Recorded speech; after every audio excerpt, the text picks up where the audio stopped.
Being a ministry wife is a role without a job description. And let's be honest, sometimes it seems like ministry might be easier if we did have one.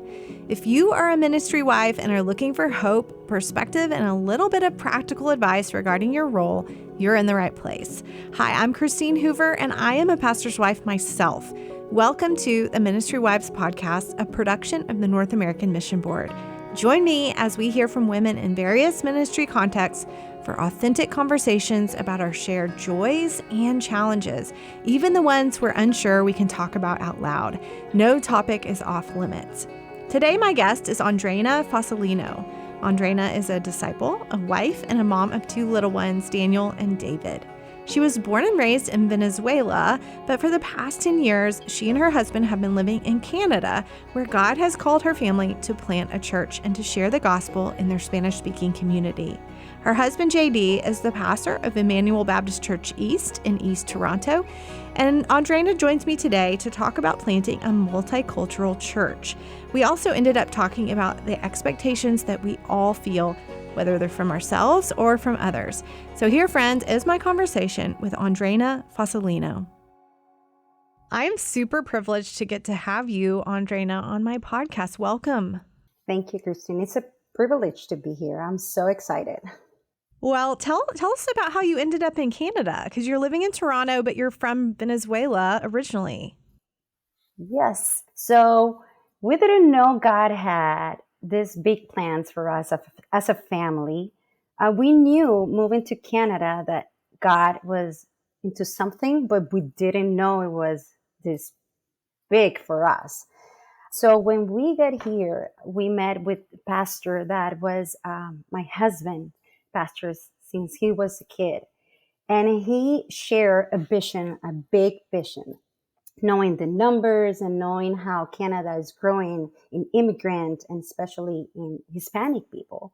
So he shared this big vision of planting new churches through the Toronto area. And he said he wanted to start this movement, and he thought of us as a family and my husband. So that's when we heard the church planting word. And we were like, okay, we know a lot about ministry. We know a lot about a lot of things, serving. And we used to do that back in our country. But here we are in Canada, a new country, new culture, English speaking in English. And let's plant a church in Spanish. And I was like, okay, here we are. And God started to put that on our heart that, yes, this is something that he wanted us to do. So here we are. Here we are. Here we are. So did y'all move to Canada for a different reason? We did, actually. We moved to Canada because we do have family here. My brother actually is here, and one of my husband's sister is here. So that was like the plan first.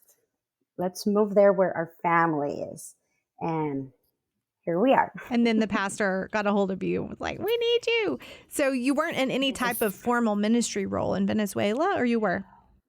Yes, we served back in our country. We were worship leaders, ministry. He actually studied in the seminar. We had Bible studies back in our place. We were used to being and serving others in ministry, but never thought that I was going to be a church planter's wife. Yes. That was new for me here in Canada when we got here. Well, can we just pause and talk about Venezuela? Because Venezuela's been under so much, oh man, what's the word?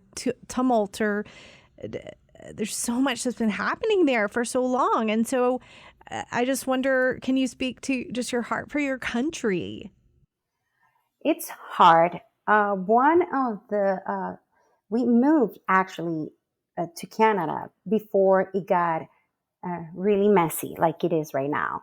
We knew things were getting bad in a way, but Venezuela, it's a beautiful place. We have a culture that it's really nice, sweet, and we loved it there. So it was really hard for us to come and leave everything there and come here. We knew God had plans, like we can see it right now.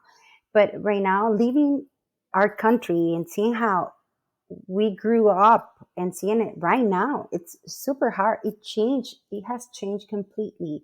So it's been hard to be here and listen to everything that is going on over there, our friends, our church, what happened. So yes, it's in a difficult situation. They need our prayers. Yeah. Thank you for sharing that. So when you heard the word church planting, did you even know what that meant when this pastor said, "We think you could do this"? Well, I think we all have done this. The first thing that comes to our mind when we hear church planting is like, okay, I don't know how we're going to do that. What is that? Yeah. Especially as a wife, we picture the pastor's wife that we knew. So Yes. that's the first thing that comes to our mind. And that's when we get scared, because as we start comparing, okay, I can't do that, or I'm not going to be able to do that. Yes. So I think the first thing impacts us negatively, because we first think, I'm not right for that. She is right for that. I'm not that right for that. So the first thing when we heard church planting, I was scared and I said, no, I think no. And my husband, he was so sweet, and he said, let's pray about it at least. So I didn't close the door and I didn't say, yeah, no, I'm not going to pray for that. I'm sure it's not. So I started to pray for that. And God started to do something in my heart in that moment. That's amazing. So your goal was to plant a multicultural church. I love what I think a lot of times when we think of Canada, we don't think about the diversity that is actually there. And especially the Toronto area is so diverse. People from all over the world are coming there. And so your goal was to plant a multicultural church. I would love to know what you had in mind, when you and your husband are envisioning what you hope God will do. What did having a multicultural church mean to you? So there were a lot of expectations. We had the pastor that told us a lot about the community, Hispanic community. So we knew how Toronto looked like for us in the East or on the West. And even though we all speak Spanish, because all of our countries speak Spanish, we do have different tradition and cultures and food and different things. So first thing that came to our mind was, okay, we have to move to the East and we have to start looking for those that speak Spanish. And for us being immigrants, we knew that there was a need there for people to express themselves in Spanish, to worship God in Spanish, to pray in Spanish, to listen to the word of God in Spanish. So we thought that it was going to be, and I'm going to be completely honest here, we thought it was going to be hard to find them and to bring them here. It's not like we had to go places and just listen to someone speaking Spanish, or a store that sells things that are Latin American, to go there and just to find them. But there's a lot of need. That's where we came to a reality that there is the need. And when we found one, that person told the other one, and the other one told the other one. And that way it was fast to create people that wanted to meet and create a community and to be able to express themselves and help others in the same situation. So we thought, okay, so it's going to be, it's like I'm saying, it wasn't easy. I'm not saying it was completely easy, but we thought it was going to be a little bit harder. We put a lot of expectations too, but at the end, when we got to there, we saw that one person, there was like a big need. The need was there. So are you saying that you expected it would go slowly and it went explosively fast? yes, exactly. Wow. That's exactly what I'm saying. Yes. So you didn't really have time to settle in and figure this thing out. You were riding a train super quickly. Yes. My husband did have a lot of amazing resources, right? He had amazing trainings and things that he knew. He had this pastor too that was helping him, and he knew what to expect or what not to expect or how to do certain things, right? But because everything started so quickly, it was a moment that everything, we're here, all the glory to God, but it's started so, and it continues so fast. We are actually celebrating 6 years this year of church planting. So we can't believe it for us. And I'm not saying it was everything was easy. It sounds like I'm saying it's easy, but no, it's a process. But yes, the need was there. Yes. Even explosive growth can feel hard. I think we all kind of want that, but the reality is that's hard in its own way, right? And so I'd love to hear from you. So you have this expectation going in that it's going to be hard to find people that speak Spanish and would need this, want this, and you expect it to be slow. And so can you kind of take us to a moment where you realize, oh gosh, this is not what I thought it was going to be, and I'm just putting words in your mouth, but I would imagine I feel overwhelmed. I feel like, how do I do this? So can you walk us through those moments? What did you feel? What did you think?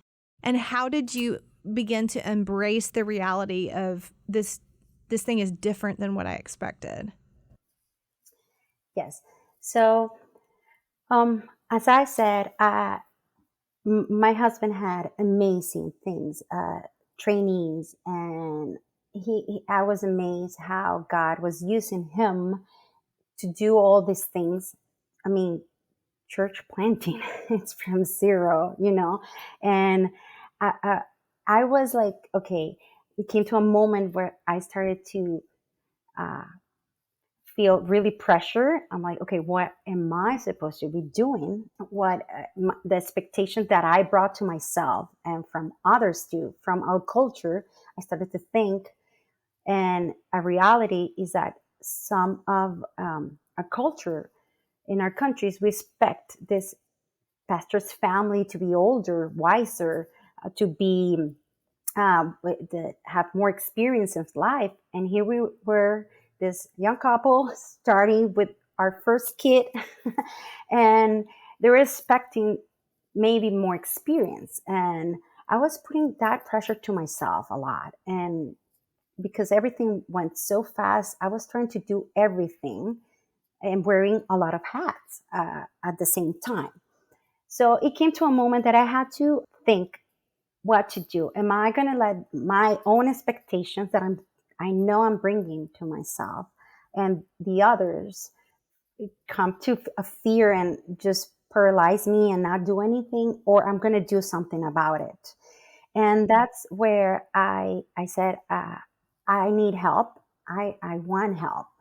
And for me, that help looked like, okay, so they sent me incredible book by you, and I took time to read it. This says this is a church planter's wife. I'm going to read this book. I took time to connect with other church planter's wife through going to a gathering or just to this Facebook group. I'm going to take time to listen to podcasts about this, and I'm going to see how they feel. And there was the moment that I understood that I wasn't alone and that we all face the same expectation in a different circumstance, because of course my culture, it's different, but we're in a different country too. So that's when I took the decision to stop listening to that and just going back to my calling, what God was calling me to do, and my identity in Him. And I said, I'm going to focus in this. And that's when I started to realize everything was different for what I thought it would look like. And I knew I was wearing a lot of hats, but I knew that this is the beginning. It won't be like that. I know God will bring people that will do that, but we're starting. I knew I listened of the experience of others. Like I said, your book helped me a lot just to say no in places that I needed to say no, or just give grace when I needed to give grace. And I started to listen to that. And yeah, and that's when everything started to change, really. I'm so glad. That's encouraging.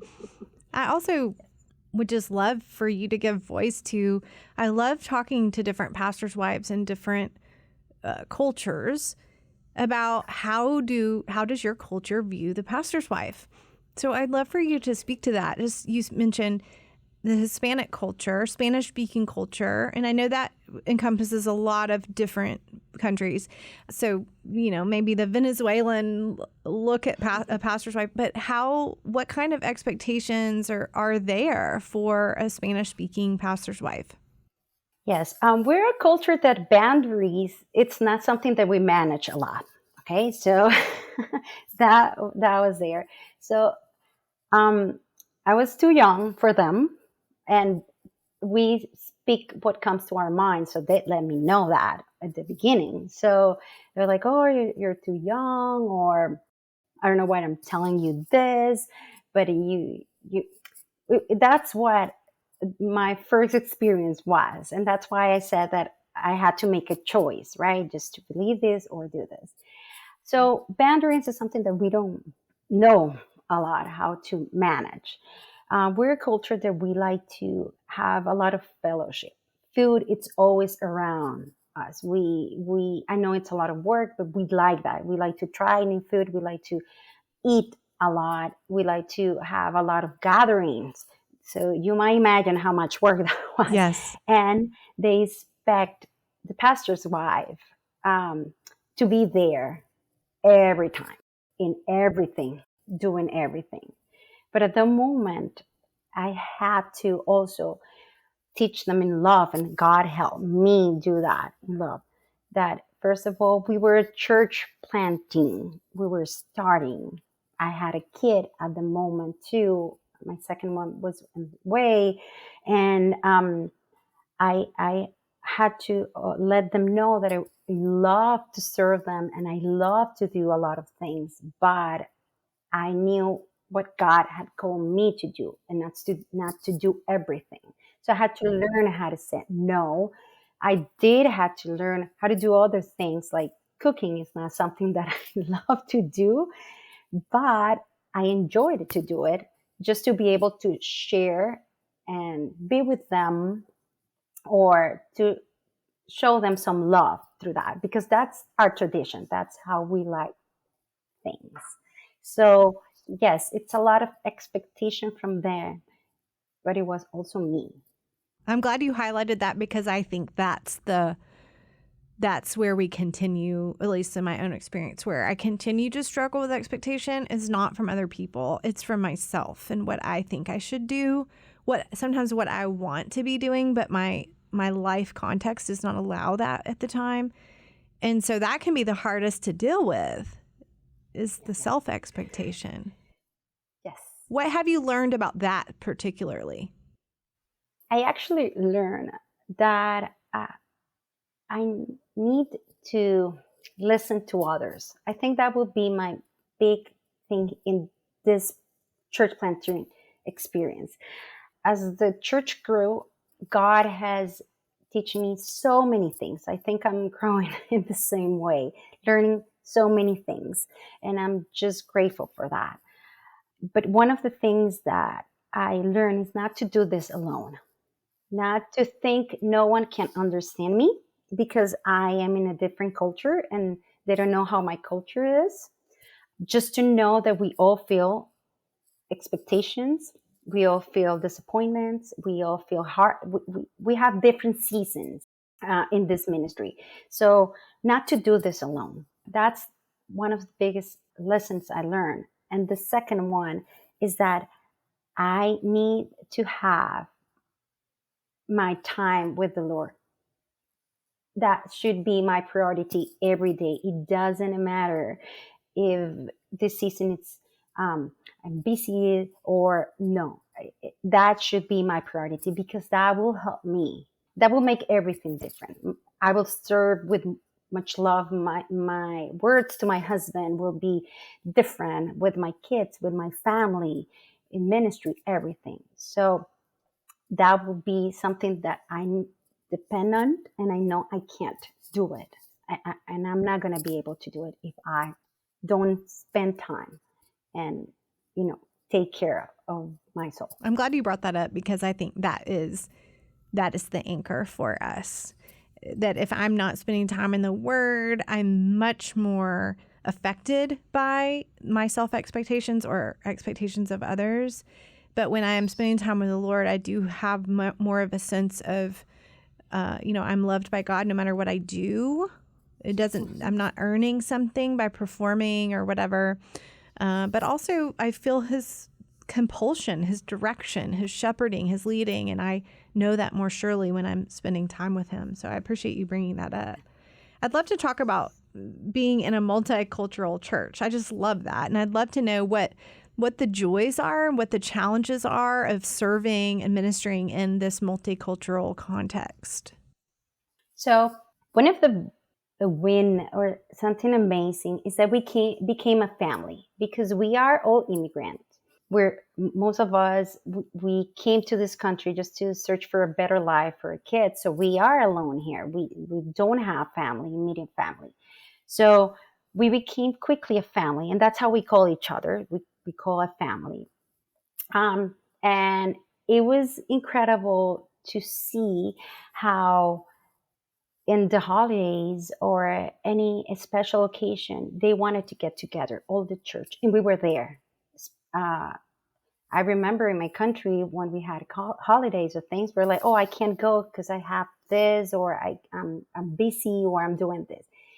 Here, we were all together. Let's celebrate this together. Of course, with food, because that's how we are. But yeah, and that gave us the opportunity to share the gospel to others and invite them, because they like that. So they like food, they like to be together, they like to speak. And of course, they're here where they don't understand most of the things, or they have to translate everything. To be able to have a conversation in Spanish and eat something that it might be from their country or it might taste similar, it was amazing. We enjoy that a lot. We saw that a lot. So that was good and big. But one of the things that it was a little bit hard, and it continued to be a little bit hard, is that our background, it's really religious. We have Catholic background back in our country. So most of them can tell you they know God or they went to church. So they're like, yeah, I'm fine. I'm okay. I'm doing well. Yeah, I already know about this. Yeah, I already know about Jesus.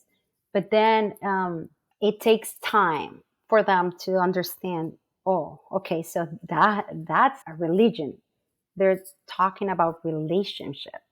So at the beginning, they can be, yeah, I know about that, or no, I'm Catholic. Because if I go to your church, that means I'm putting all my tradition away, and I don't want to do that. So that's something that we have to work with. We still have people that come to our church and they say they're Catholic, but they're here because they're liking and they're learning and they're reading the Word of God, and they're getting to know a little bit better God. But we have that here. Mm-hmm. That leads to a final question I want to ask you. Is just, I really want to use this podcast to brag on God and to say he's at work all across the world. And so I would love to hear just what you've seen God do there, whether it's in you or someone in your church or your community. What is God doing there? Well, it's amazing what he's doing. I have seen, since we started, just by obeying and saying, here I am, I have seen people not just playing a new instrument, leading worship, giving a Bible study. People that were really shy to share the gospel do it. I have seen things that we talk about, maybe second generation not wanted to speak Spanish because they were born or raised here, or they speak more English. We have seen a huge family of youth group here. And God did all of that. He amazed us. We said since the beginning that we want everyone to know that only God could do this. And those things, I mean, it's amazing. Only God did it. I mean, he deserves all the glory. We just said, here I am, and we obeyed. And we saw that in others doing the same thing.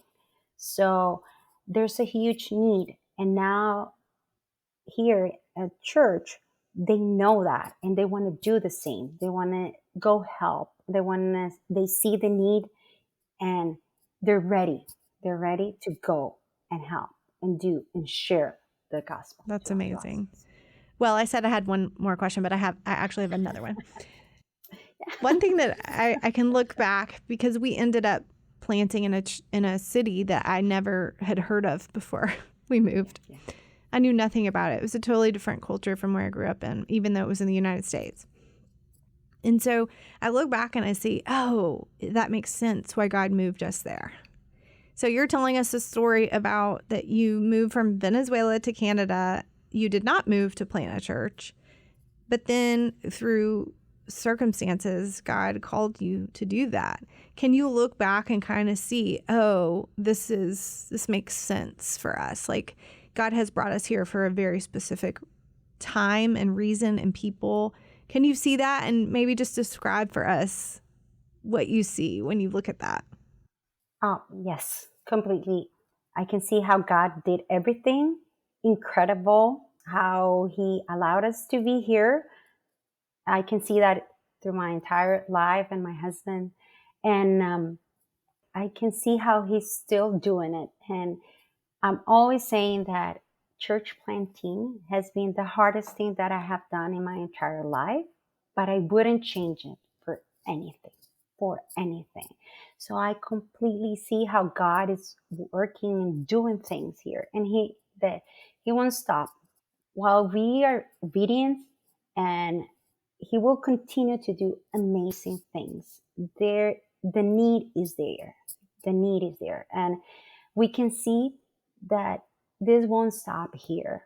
He will continue to do a lot of things if we are obedient, like I said.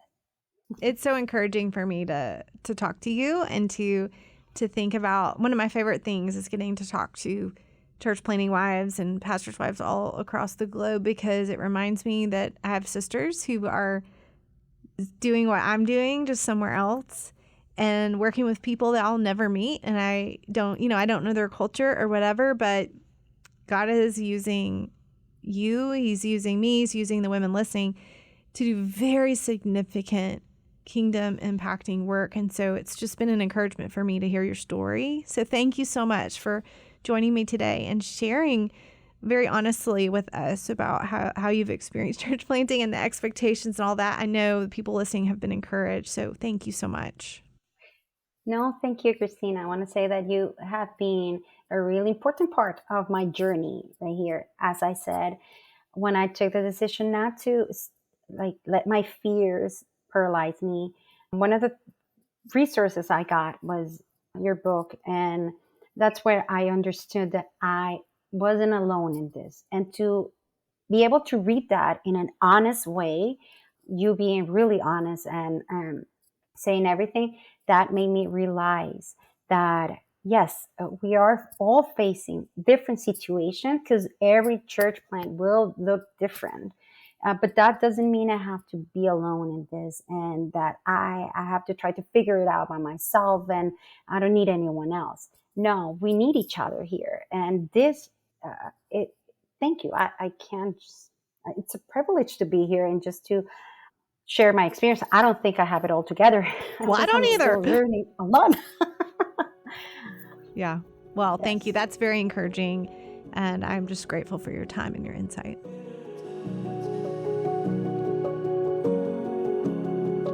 Thanks so much for listening to the Ministry Wives podcast, a production of the North American Mission Board. If you found this content helpful, please subscribe, rate, and review us on your podcast platform, or share it with a friend. You can find this podcast and other helpful resources at ministrywivespodcast.com.